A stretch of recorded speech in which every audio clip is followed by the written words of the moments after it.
జిల్లా అధ్యక్షులతో పార్టీ అధినేత వైఎస్ జగన్ సమావేశం. పార్టీని క్షేత్రస్థాయిలో బలోపేతం చేయడంపై ప్రధాన చర్చ. ప్రతిపక్షంలో చురుకైన పాత్ర పోషించాలని నేతలకు పిలుపు. వైసీపీ అధినేత జగన్ పార్టీ పునర్నిర్మాణంపై దృష్టి సారించారు. ఇందులో భాగంగా ఈరోజు పార్టీ జిల్లా అధ్యక్షులతో ఆయన కీలక సమావేశం నిర్వహించారు. పార్టీని క్షేత్రస్థాయిలో మరింత బలోపేతం చేసేందుకు అనుసరించాల్సిన వ్యూహాలు, ప్రతిపక్షంగా సమర్థవంతంగా పనిచేయాల్సిన తీరుపై ఆయన నేతలకు దిశానిర్దేశం చేశారు. ఈ సందర్భంగా జగన్ మాట్లాడుతూ, ప్రతిపక్షంలో ఉన్నప్పుడే నాయకుల్లో ఉండే నిజమైన నాయకత్వ ప్రతిభ బయటపడుతుందని అన్నారు. భారీ లక్ష్యం ఉన్నప్పుడే బ్యాట్స్మన్ ప్రతిభ ఏంటో తెలుస్తుంది. అప్పుడే అతడు ప్రజలకు ఇష్టమైన ఆటగాడు అవుతాడు. రాజకీయాల్లో కూడా ఇది అంతే. ప్రతిపక్షంలో మనం చేసే పనుల ద్వారానే మనల్ని మనం నిరూపించుకుంటాం. ప్రజల్లో, పార్టీలో గౌరవం, ఇమేజ్ పెరుగుతాయి. మన పనితీరుతోనే మన్ననలు పొందగలుగుతాం. అందరూ ధోనీలా తయారు కావాలి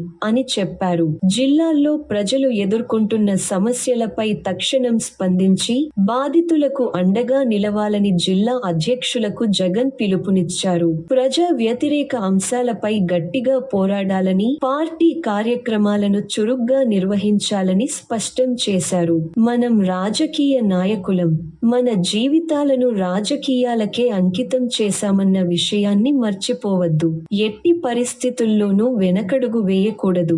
ప్రతిపక్షంగా మనకు లభించిన అవకాశాలను వృధా చేసుకోకూడదు అని సూచించారు. జిల్లా స్థాయిలో ప్రజా సంబంధిత అంశాలను సమర్థవంతంగా వెలుగులోకి తీసుకొస్తేనే ప్రజలకు మరింత చేరువ కాగలమని జగన్ అన్నారు. తిరిగి అధికారంలోకి వస్తేనే ప్రజలకు మరింత మంచి చేయగలమని, ఆ తపనతోనే రాజకీయాలు చేస్తున్నామని తెలిపారు. తన తండ్రి వైఎస్ రాజశేఖరరెడ్డి మరణానంతరం ప్రతి ఇంట్లో తన ఫోటో ఉండాలనుకున్నానని, అదే స్ఫూర్తితో జిల్లా అధ్యక్షులు కూడా తమ సేవలతో ప్రజల మన్ననలు పొందాలని ఆకాంక్షించారు. పార్టీ నిర్మాణాన్ని వీలైనంత త్వరగా పూర్తి చేయాలని కూడా ఈ సందర్భంగా ఆయన జిల్లా అధ్యక్షులకు సూచించారు.